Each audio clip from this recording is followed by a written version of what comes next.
Smart Ahmednagar news. प्रशासकीय इमारत सासवड येथे 15 ऑगस्ट रोजी स्वातंत्र्य दिनानिमित्त मोठ्या उत्साहात ध्वजारोहण संपन्न। येथील प्रशासकीय इमारत परिसर आज भारत माता की जय आणि वंदे मातरमच्या घोषणांनी दुमदुमून गेला। स्वातंत्र्य दिनाचे औचित्य साधून प्रशासकीय इमारतीच्या प्रांगणात अत्यंत भव्य आणि उत्साही वातावरणात मुख्य शासकीय ध्वजारोहण सोहळा संपन्न झाला।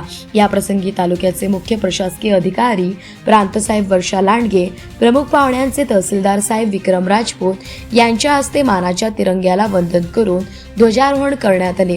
यावेळी राष्ट्रगीत आणि ध्वजगीत सादर करून तिरंग्याला मानवंदना देण्यात आली।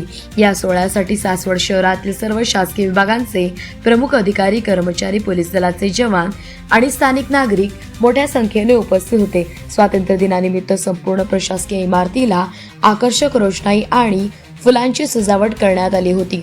उपस्थित सर्वांना मिठाई वाटप करून स्वातंत्र्य दिनाचा आनंद साजरा करण्यात आला। प्रतिनिधी कालिदास उबाळे।